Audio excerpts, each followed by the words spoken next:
안녕하십니까. 벚꽃대통령 지광입니다. 오늘은 우리 열심히 공부하시는 능인대학원대학교의 여러분들을 모시고 함께 불교와 그 다음에 인공지능 그리고 인류의 미래 우리들은 어떻게 대처할 것인가 이런 점들에 대해서 함께 우리가 연구하는 그런 시간을 갖도록 하겠습니다. 좀 시간이 지났습니다만은 그동안에 우리나라에 걸출한 그런 바둑 기사랄까요? 제가 예전에 출가하기 전에 조금 바둑을 좀 둔 적이 있습니다. 근데 중이 돼 가지고 무슨 둘 기회가 전혀 없었으니까. 그런데 처음에는 무슨 저도 잘 모르고 하니까 그거 이세돌 선수가 워낙에 천재적인 기사니까 별로 별 볼 입지 않겠나 싶었는데 이게 전혀 예의가 본인도 아마 대단히 놀라갖고 세계 모든 매스컴이라거나 CNN이라거나 BBC 월드에도 아주 비중 있게 다루고 그래서 이게 보통 문제가 아니구나 싶은 생각이 들었습니다. 공부를 하신 여러분들도 이 문제에 대해서 앞으로 인류의 미래에 대해서 또 그 다음에 우리도 대한민국의 미래에 대해서 우리가 같이 한번 고민해 볼 그런 그 시간이 오지 않았나. 또 걸출한 바둑 기사 덕분에 알파고 세계 최첨단을 가는 그런 그 천재적인 인물들이 그 딥러닝이라고 하잖아요, 그죠?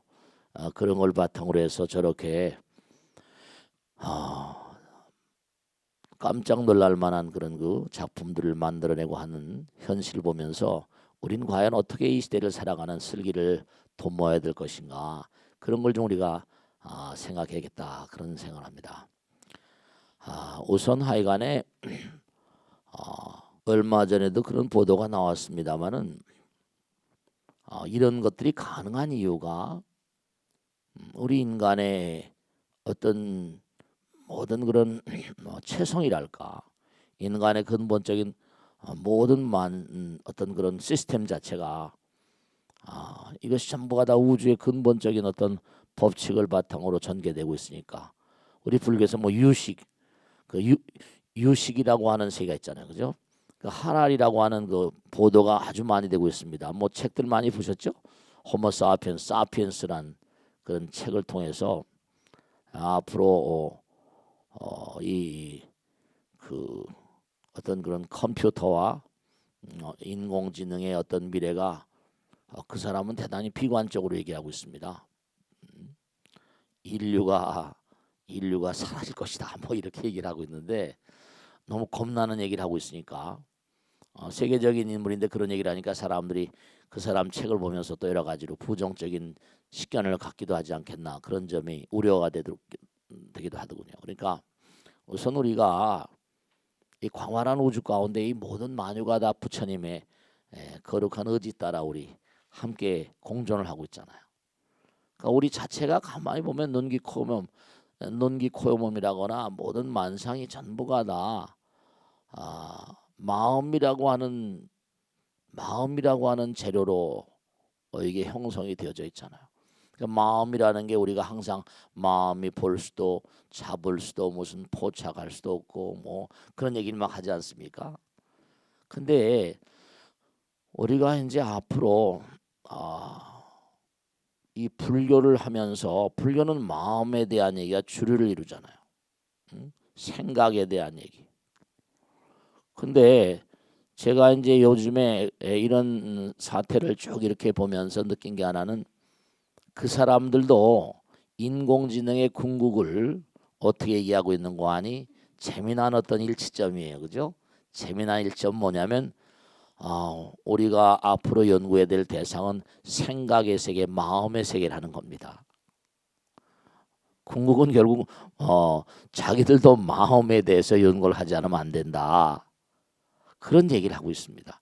그게 왜냐하면은 점점 가다 보면 사람이 이제 만들었지만 사람이 그들과 공존을 하느냐, 그들에게 이제 지배를 당하느냐, 어쨌든 간에 그들이 마음과 마음 뭐 공존을 하든 지배를 하든 인간의 마음과 매칭되는 어떤 그런 그 세계가 있지 않으면 공감이 되지 않으면 무슨 소용이 있겠어요. 그러니까 우리가 항상 읊조리는 반야신경에 뭐 색즉 시공 공즉색 이렇게 하는 것처럼 물질과 마음, 마음과 물질, 마인드 앤 메타죠.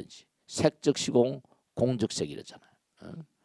그러니까 우리가 이렇게 공부를 하면서 이 마음의 세계와 이 마인드 앤 바디, 마인드 앤 메타 이게 이제 우리는 뭐냐면 저들 과학자들은 마음의 세계를 제대로 이제 뭔가 인식하지 못하니까 지금 이제 컴퓨터를 통해 가지고 연산을 통해 가지고 그래서 그 시스템을 통해서 결국 수를 읽고 이렇게 이제 나가는 것 아니겠습니까?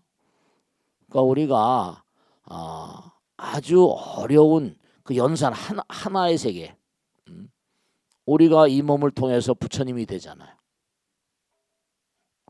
우리가 이 몸을 통해서 부처님이 되는 거고, 그리고 분명한 사실이 뭐냐면, 아무리 그들이 엄청난 능력을 가지고 있다 하더라도 이 광활한 우주의 근본적인 체상을 거기다 다 담을 수는 없는 거니까.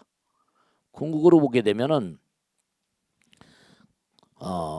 이런 얘기를 그 보도에 보면 하거든요. 아주 어려운 일은 잘해내는데 어려운 일은 잘하지만 가장 쉬운 일, 어린 아이들이 하는 일은 또 잘못한다는 거죠. 그래서 아시모라고 하는 그런 그 로봇가 그 전에 한번 보여줬잖아요. 일본인이 만든 거죠. 계단을 딛고 올라가는데 잘 올라가요. 뚜벅뚜벅 잘 올라가는데 올라가다 뭐라 넘어졌다고요. 넘어졌는데 뭐라 이게 그 다음에 어떻게 일어나서 다시 갈 수 있는 그런 건 배우질 못했는 모양이지. 그러니까 우리가 넘어지면 다시 딛고 뭐 일어나고 이러는데 로봇들은 그걸 아직 배우질 않지. 이번에도 똑같은 거죠. 이세돌 선수가 네 번째 판이가 어떤 수를 딱 두니까 뭐죠? 그 다음서부터 언제 이세돌 선수의 말에 의하면 머그가 난 것 같이 자꾸만 악수를 두더라. 아직도 허점이 있는 거죠. 그러니까. 근데 우리가 하나하나 생각을 해보면 우리 자신이 이 생각의 세계와 마음의 세계, 언젠가도 한번 제가 지난 학기에 강의를 드릴 때 그런 말씀 드린 적이 있는데 생각이라는 게 우리가 염력, 염파 이 생각이라는 것 자체가 파동성을 가지고 있고 파동성은 에너지를 가지고 있잖아요. 염력 이렇게 염력. 그러니까 에너지는 뭉쳐지면 뭐라 질량이 되는 거니까 마음에서 부처님 말씀에 따르면 마음에서 만들어지는 게 말과 생각과 행동을 해서 이건 다 하는 거네. 생각이 또 말을 만들고 행동을 만들고. 그러니까 마음에서 나오는 게 생각이라고 한다면 이 생각이라는 게 뭐냐면 염력, 염파. 지금 학자들은 생각이 일종의 뭔가 아니 전기성을 가지고 있다 그러잖아요. 전기성을 가지고 있다. 그러니까 지난번에 아바타라는 그런 그 영화 있었잖아요. 그죠? 생각을 뽑아내서 저쪽으로 옮기는 거잖아요. 생각을 뽑아내서 공전에 히트를 쳤었죠. 인간의 생각을 절로 옮겨가지고 그쪽에 막 움직이는 거잖아요. 아바타 그런 영화였죠. 그 업로딩이라고 그래가지고 심지어 인간의 마음과 생각을 몽고하니 다른데 이게 업로딩 다른데 하게 되면 몸은 놔두고 다른데 가 움직이는 거예요. 아바타처럼. 생각을 뭔가 다른데 옮길 수 있는 그런 것들이 지금 일부분 성공하고 있잖아요. 실제로 성공하고 있습니다. 예를 들어 네덜란드에서 뭐 어떤 학자가 조사한 걸 보면은 연구한 걸 보면 잠을 자는 사람들의 몸에서 나오는 두뇌에서 나오는 파장을 가지고 영상화 시킨다고 하잖아요. 그러니까 우리가 뇌파라고 하는 거 있죠. 뇌파. 요즘에 그런 거 지금 뭐 사물 인터넷이니 뭐에서 많이 나온 가운데 이른바 뇌에서 나오는 파동을 모아가지고 자판을 때리거나 해가지고 컴퓨터를 작동시키잖아요. 그래서 이제 불구자 이런 사람들이 휠체어도 움직이고 뭐 테레비도 켜고 하고 말이죠. 근데 참 묘한 게 지금 이렇게 여기 스님이 여기 계시면 이제 제가 스님하고 요 거리가 딱 제가 항상 법회 때 항상 드린 말씀인데 이렇게 안이비설신이라는 건 계량수단이잖아요. 요 거리가 요만큼 있으니까 아 요거 몇 메다 되겠구나 제가 몇 걸음 걸어가겠구나 이 금방 나오잖아요. 계량이 된단 말이야. 근데 그러니까 눈, 귀, 코, 몸은 계량수단이라 전부 다 3차원적인. 근데 딱 눈을 감아버리게 되면 어떻게 되는 거 아니? 눈을 감아버리면 계량수단이 없어지잖아. 계량수단이 없어져 버리면 어떤 얘기가 되는 거 아니? 이게 참 그러니까 우리가 유식이니 뭐니 공부하고 하지만 현대 과학이 얘기하는 얘기들 그런데 좀 관심을 갖고 내가 도서관 담당한테 있지만 그런 계통의 책을 집중적으로 사들이라고 그랬는데 좀 그런 계통의 걸 이제 많이 좀 읽으셔야 공부를 하셔야 돼. 이렇게 눈을 감아버리면 계량수단이 없어지고 잠이 든단 말이야. 잠이 드는데 꿈을 꾸잖아, 그지? 꿈을 꾸는데 참 희한한 게 꿈을 꾸는 그 꿈을 가지고 영상화를 시켜보면은 전혀 낯선 것들이 막 나타나거든. 이게 지금 초보 단계이긴 하지만 프로이드나 융 같은 사람들이 상당히 심각하게 생각했던 게 뭐냐면 왜 사람은 죽은 다음에 꿈속에 이른바 말하면 우리 엄마 아버지를 꿈속에 만나잖아. 죽은 엄마 아버지를 꿈속에 만나잖아. 그리고 이런 포스에 이른바 말하면 왜 미래를 볼 수 있을까? 선몽 같은 걸 예전에 말씀드렸지. 선몽을 꿀까? 근데 실제로 뭐냐면 눈을 감아버리면 계량수단이 딱 떠나버리니까 어떻게 되는 거 아니? 학자들이 연구한 거 지금까지 연구한 걸 들여다보면 뭐냐면 과거와 현재와 미래가 막 같이 놀아버리는 거야. 근데 그게 과연 뭘 의미하는 거 아니? 제가 법당에서 그러지 얘기했지만 우리가 여기도 지금 뭔가 아니 이제 그 학자들은 지금 굉장히 고심을 하고 있는 거지. 여기도 뭔가 아니 사람들이 많이 살고 있고 우리가 여기서 농사를 짓지만 내가 바다에 가서도 우리가 농사를 짓고 바다에도 고기가 많고 생명체가 많잖아요. 그러면 사람들은 여기서 육신을 가지고 3차원적으로 살다가 떠나버리면 에너지는 불생불멸 그런 다음에 생각이라는 게 지금 당장 생각을 뽑아가지고 뭐 아바타가 진짜로 지금 로봇 같은 것도 지금 알파고 같은 것도 지금 뭐냐면 인간의 생각을 어떻게 교신할 수 있을 것인가. 생각과 생각을. 그런 단계 마음을 지금 연구하는 차원이니까. 결국 궁극적으로 이제 그 길을 갈 텐데. 그러니까 우리가 이 딱 지금 여기서 눈을 뜨고 이렇게 보는 3차원 세계하고 잠이 들어서 딱 또 다른 차원에 들어가 가지고 현실이 아닌 꿈에 떨어져서 보게 되는 수많은 영상들, 죽은 사람들, 또 전혀 나하고 관계가 없는 이상한 사람들, 이 사람들의 정체는 뭐냔 말이지. 전혀 내가 본 적도 없고 들은 적도 없고. 그런데 그걸 갖다 이제 불교적인 차원으로 한다면 알라야식이니 해가지고 뭐 과거에 부처님께서 딱 깨달음의 문을 열자마자 과거생을 뭐 수천 생을 봤다고 하는 것처럼. 그러니까 우리가 허공 지금 이제 인공지능이니 그 계속 얘기가 추론이란 말을 쓰고 직관이란 말 계속 나오잖아. 인투이션이란 말. 이른바 알파고가 직관의 힘이 이제 뭔가 한돌 오니까 직관의 힘이 뭔가 대단한 것 같다. 추론을 해야 되잖아. 요수 다음에 계속 그게 연산으로 지금 이어지는 거 아니야. 근데 지금 우리가 그러니까 이 보이지 않는 허공, 불교는 항상 얘기하는 게 허공이고 허공이 마음이라고 그러잖아. 근데 실제로 이른바 말하면 그 인간의 의식 세계를 연구하고 뇌에서 나오는 파동을 연구하고 파동을 찍어내 파동은 뇌파가 있잖아. 알파파, 베타파, 시타파, 델타파. 이걸 찍어대는데 이게 사람이 잠을 잘 때 잠을 자는 그 뇌파를 영상화시키는 단계까지 와 있거든.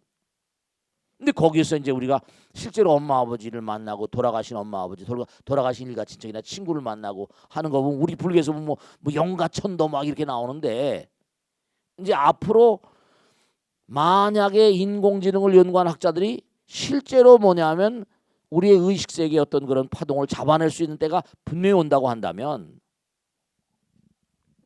이게 좀 더 우리가 불교가 그런 것에 대해 설명해 줄 수 있는 어떤 그런 역량을 비축해야 되고 그런 걸 공부를 해야 되고 그러니까 우리가 부처님의 세계라는 건 3차원에 4차원 이렇게 고차원 가니까 지금 딥 마인드의 무슨 하사비스인가 무슨 이런 지금 전부 다 천대라고 그러잖아요. 그죠?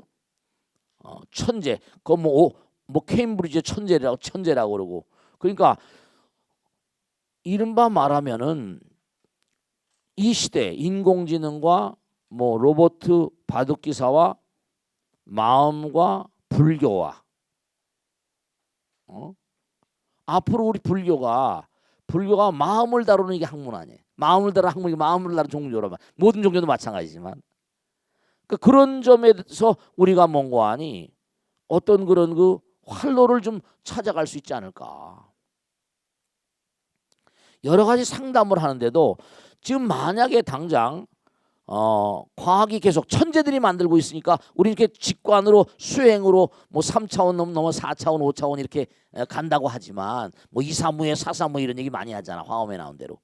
그렇지만 이게 실제로 천재들이 그런 기계를 통해서 우린 수행을 통해서 부처님의 길 간다고 하지만 저 친구들은 기계를 통해서 천재적인 이데아로 연산은 1초에 10경 한다고 그러고 한 수에 10만 수를 본다고 그러나 어쨌든 대단한 어떤 그런 그 기계를 만들어서 연산을 통해서 과학이 가는데 자 우리도 결국은 마음 견성이라는 말을 하고 쟤네들도 그런 얘기를 제가 자주 합니다. 쟤네들도 과학이라거나 최첨단 기계를 통해서 어디로 가야 된다? 결국은 마음을 지향한다고 그러고. 그러니까 이게 결국은 궁극은 전부 다 어디로 간다? 하나로 가는 하나로. 궁극은 하나로 간다니까. 하나일 수밖에 없고 하나이고. 이제 점점 앞으로 뭐냐면 앞으로 이런 것의 수요가 무한하게 열릴 수밖에 없는 게 당장 지금 자동차 같은 것도 무인 자동차가 있잖아. 무인 자동차, P2P, Peer-to-P, 공유 경제 전부가 다 인공지능을 원용할 수 있는 세계가 무한하거든. 왜냐하면 그러니까 참 이제 앞으로 문제가 좀 되긴 하는 게 왜냐하면 이게 뭐가 문제가 되는 거 아니? 이게 이제 실제로 시장에 나와가지고 로봇이라거나 이런 당장 기원에 가지 않고 예를 들어서 무슨 알파고 같은 로봇을 바둑열이 높아지고 하면 그런 로봇을 만들어서 팔려고 하면 그거 아마 전 세계적으로 살 사람 많이 있을 걸. 그러면 당연하겠지. 지금 당장은 상용화되진 않는다 하더라도 연구 단계니까. 이제 사람은 뭐냐면 사람은 여러 가지로 노조도 있고 돈 있는 사람 친구면 휴가도 줘야 되고 퇴직금도 줘야 되고 하니까 초기 투자가 어떨지 모르겠지만 뭔가 이런 것에 대해서 로봇의 세계를 뭔가 이렇게 장악을 하고 이래버리고 하면은 또 다른 재화를 양산하는데 큰 의미가 있으니까 이제 부의 편재 현상이 굉장히 심각해질 텐데 그런 등등 앞으로 많은 문제가 여기 들어있다. 많은 문제가 정말로 연구거리가 엄청 많을 거고 그런 시대에 또 윤리랄까 그런 시대의 법이랄까 새로운 법의 체계 새로운 사회 그런 게 수요가 엄청나게 많을 거고 그럴수록 뭔고하니 그런 기계가 뭔고하니 인류를 뭔가 장악한다기보다 인류를 뭔고하니 점점 친근하게 이렇게 접근해 들어온다고 한다면 모든 부면에서 연구해야 될 게 대단히 많을 것이다. 특히 불교 같은 것도 이 불교도 뭔가하니 그런 시대의 흐름 따라서 무엇을 해야 될 것인가. 불교도 아마 전면 뭔가 현실에 맞는 차원으로 어떤 혁명적인 어떤 변화 같은 게 당장 그렇잖아요. 예전에 제가 법당에 그런 얘기했는데 구텐베르크가 활자를 만드는 바람에 대단한 거예요. 영국이나 불란서는 옛날부터 이렇게 공국으로 단결이 잘 됐는데 이 독일은 너무 제국이 많아가지고 다 찢어 발견돼 있었거든. 발기발기. 근데 책이 나온 바람에 인쇄가 되고 막 하니까 나라가 뭉쳐지니까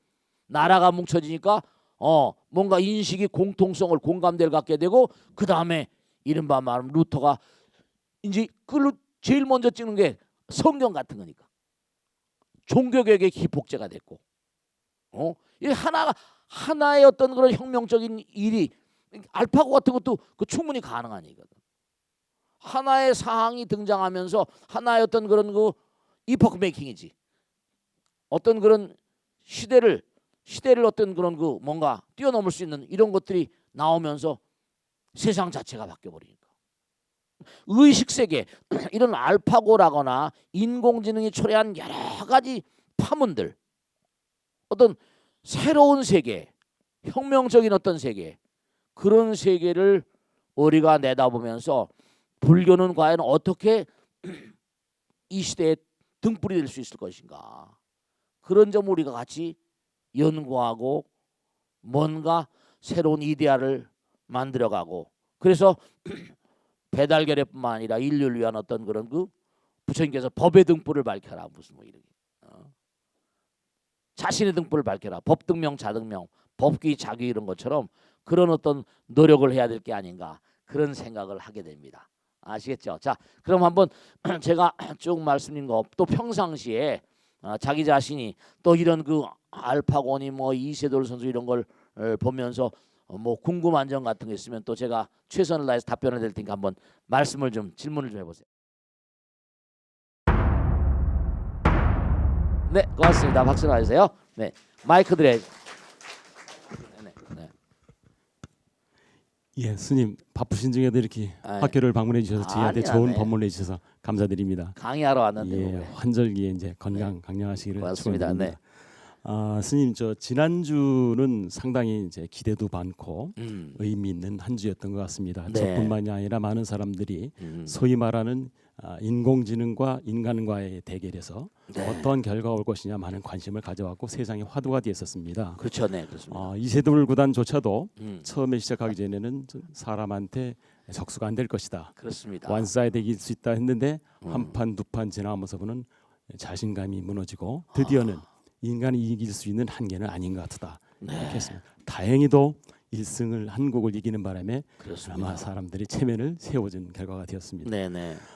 혹자는 말합니다. 지금 같은 이렇게 문명이 발달하면서 인공지능이라든지 이런 기계들이 인간을 앞서가는 세대에 되면은 네네. 소위 말하는 디스토피아라는 네. 예기치 못하는 결과가 올 것이라고 생각하는 사람들조차 있습니다. 네, 그렇습니다. 이 점에 대해서 스님께서는 이런 과정이 겪어 나올 수 있는 그 예측되는 문제와 앞으로 우리가 어떻게 대처했으면 좋을지 스님의 훌륭한 법문을 청해 듣고자 합니다. 네, 예, 고맙습니다. 아유, 박수를 좀 맞으세요. 너무 좋은 걸 맞았네.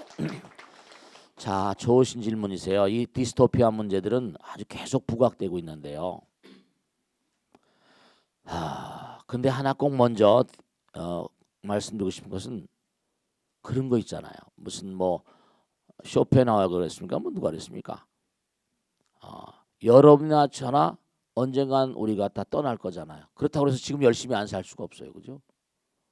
디스토피아가 설령 온다 하더라도 우린 거기에 뭔가 대책을 가지고 계속 가야 되니까. 그리고 또 사실 그렇잖아요. 우린 태어나서부터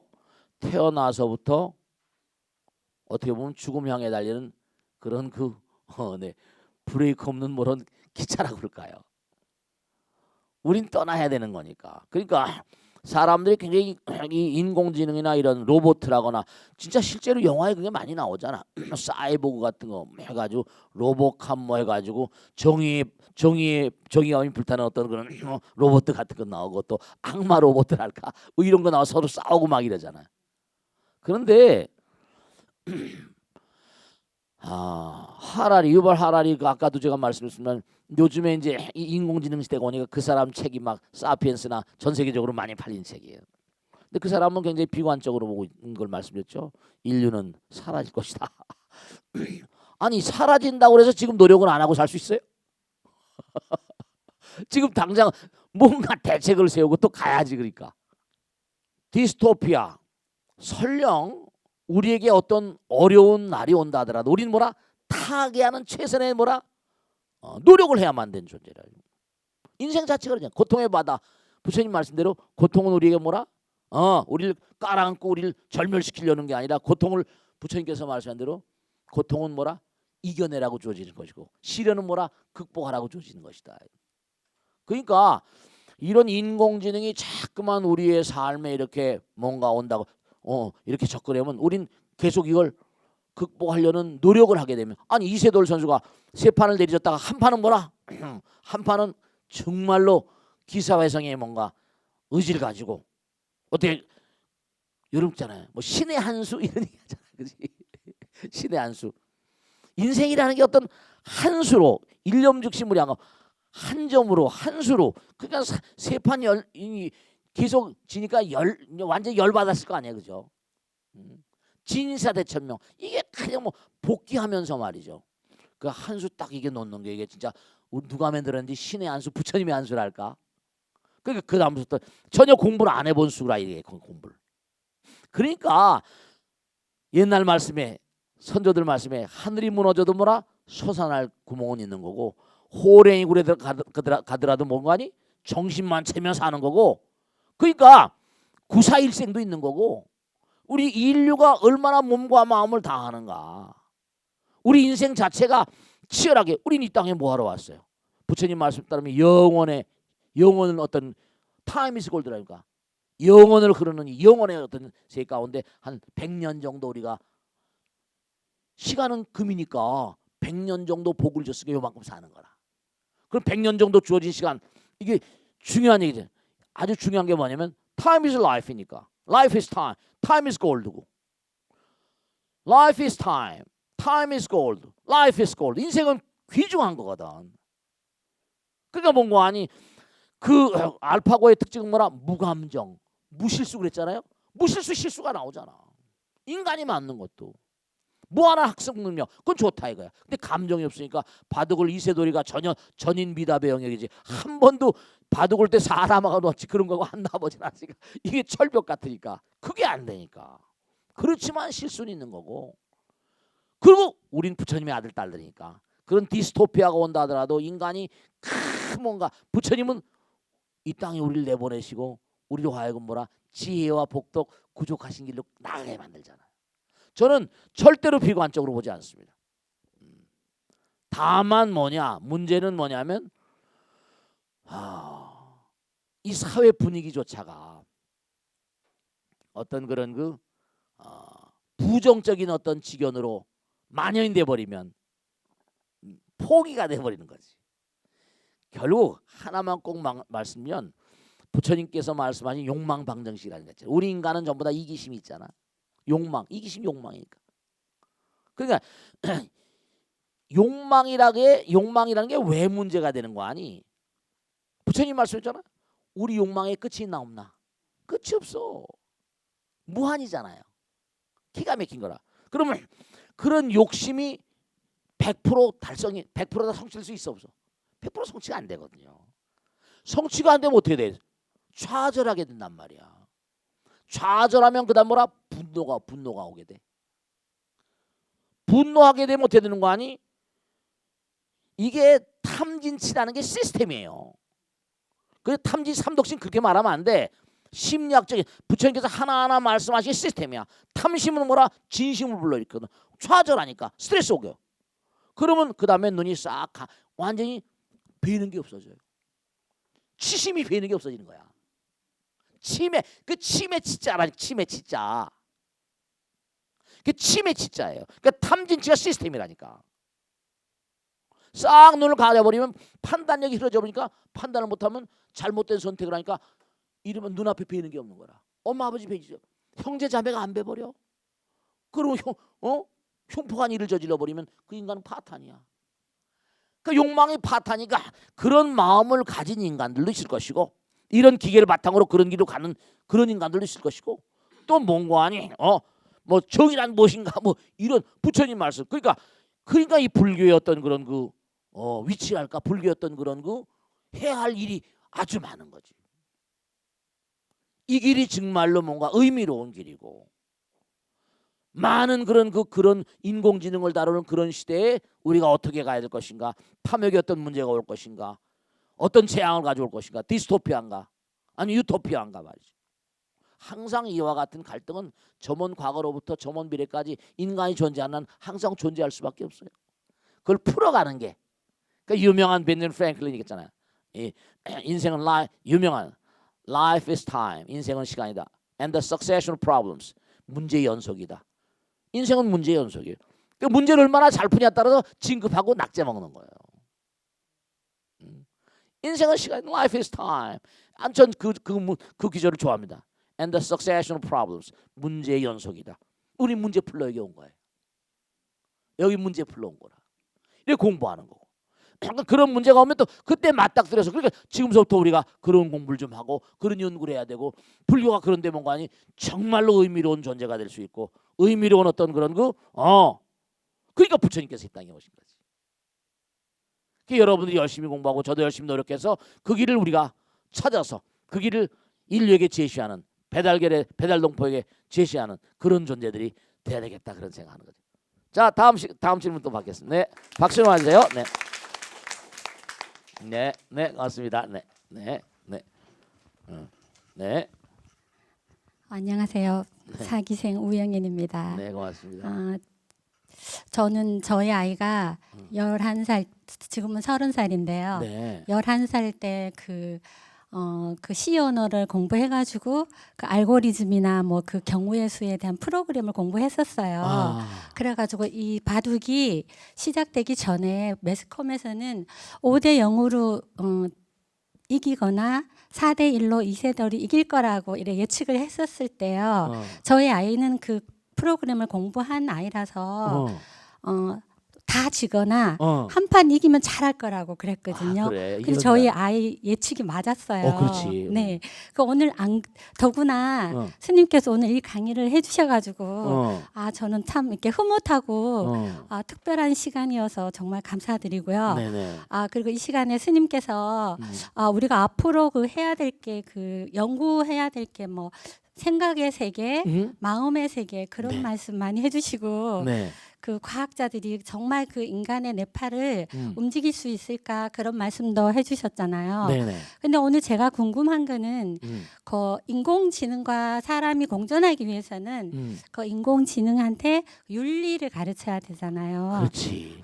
근데 이제 그 윤리를 그거를 가르쳐 가지고 가르쳐도 인공지능이 스스로 판단할 수 있는 그것이 문제인데.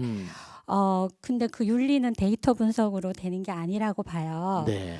그럼 스님께서는 기계인 인공지능에게 윤리를 가르치는 일이 가능하다고 보시는지요? 좋으신 분이세요. 네, 고맙습니다. 스님이 고민하는 거예요. 네. 스님도 사실 인공지능 얘기는 제가 몇 년 전부터 했습니다. 법회 때마다도 하고.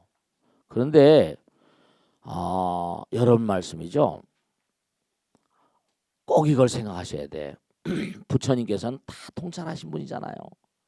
우리가 아까도 반해하신 경우 보면은 그 제가 왜 지금 인공지능이라거나 이런 알파고라거나 이런 세계에 대해서 우리가 관심을 갖지 않으면 안 되는 거 하면 존 벨스 익스페리먼트, 존 벨의 실험이라는 유명한 실험이 있어요. 이 존 벨은 누구냐면 소립자 물리학자입니다. 이 존 벨이라는 사람은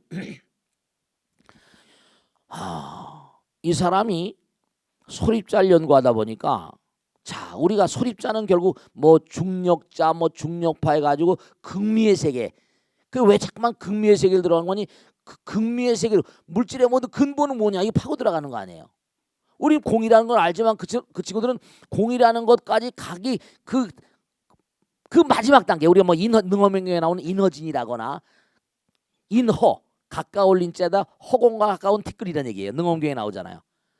뭐 그러니까 인허지를 7조각 내면 공이 돼 버린다 이렇게 나오거든요. 그런데 이 존 벨은 뭐냐면 연구를 하다가 전자를 깨뜨리면 뭐가 될까? 전자가 극미의 세계야. 전자를 깨뜨렸어요. 그랬더니 뭐냐면 광자 포톤이 튀어나오는데 이 광자를 가지고 여러 가지로 연구를 한 거예요.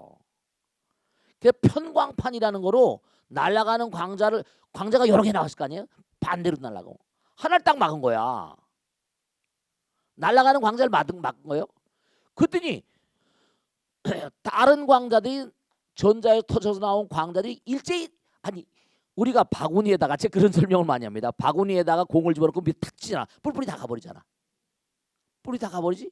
그런데 너무 웃기는 게 하나를 딱 막았더니 허공에다 서버린 거야. 일제히 서버린 거예요. 이게 웬일이야 이거.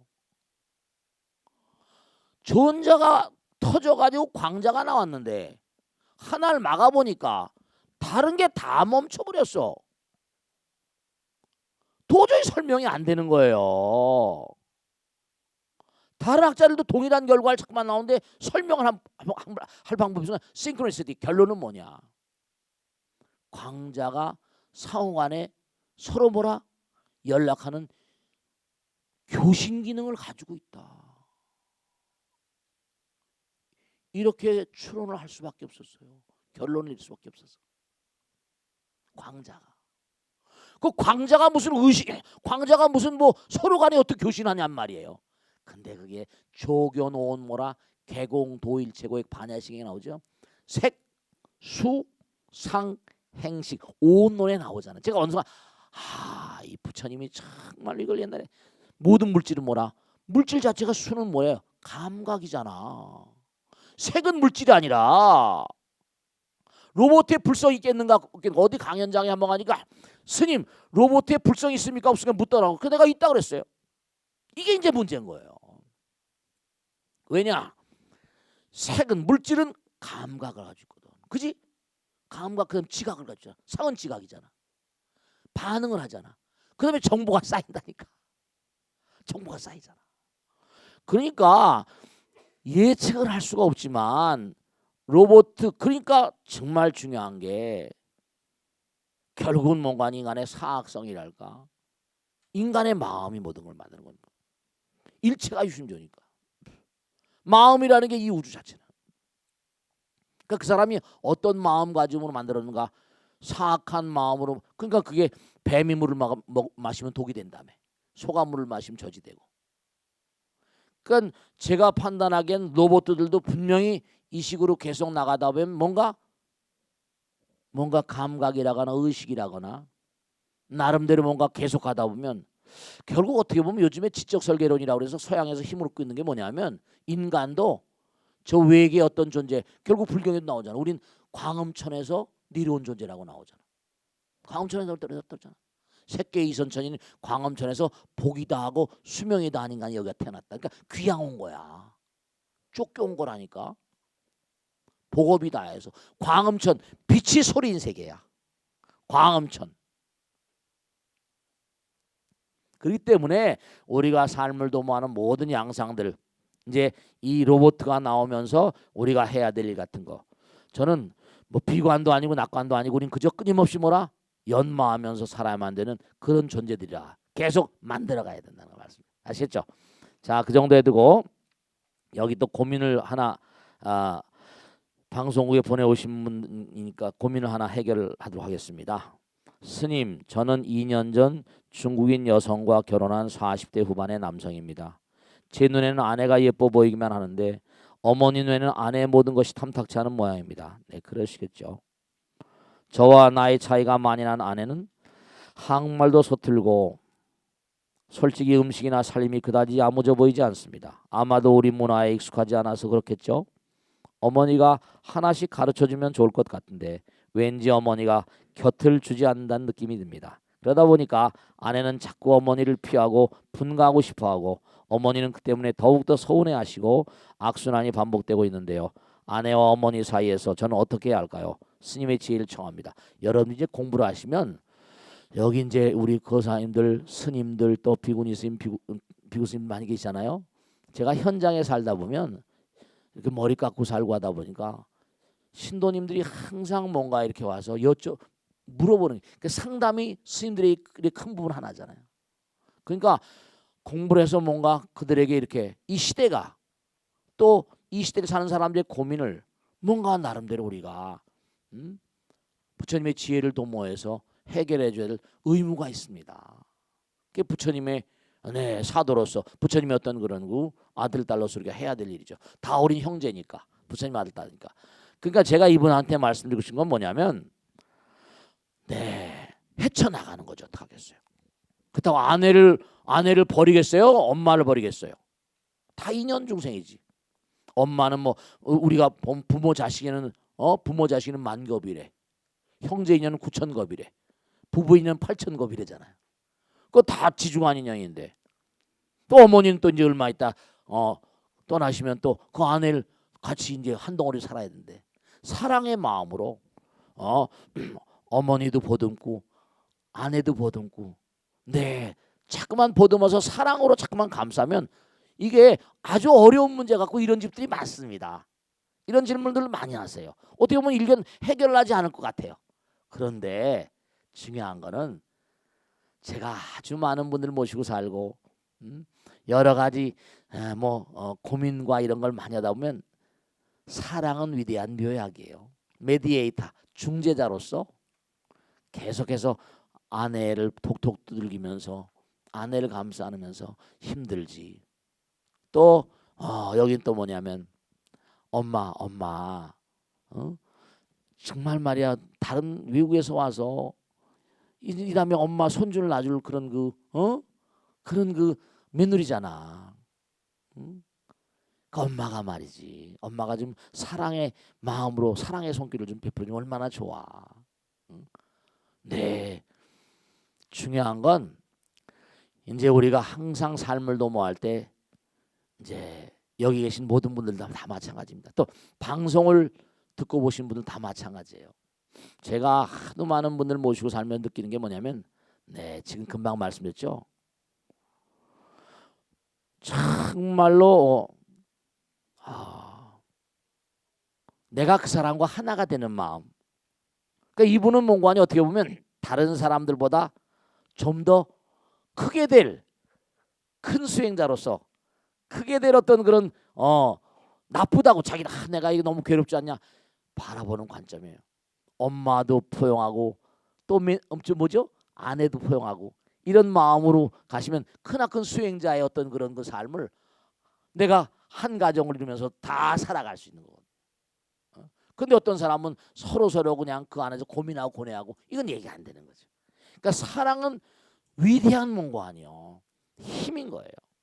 그러니까 이분께 꼭 당부드리고 싶은 건 뭐냐면 어머니도 품으시고 아내도 품는 게 쉽지 않지 모르겠지만 가운데 중재자 역할을 잘 하시면 가정이 평화로울 것이고 고민할 일이 아니다. 부처님 마음으로 하나님 아버지 마음으로 뭔가 그런 마음으로 가지 않으면은 이게 이제 이런 갈등이 많겠죠. 옛날부터 경에도 나오지만 이렇게 나오잖아요. 아들은 뭐라? 전생에 엄마의 연인이래. 딸은 뭐라? 전생에 아버지의 연인이라는 거 아니에요.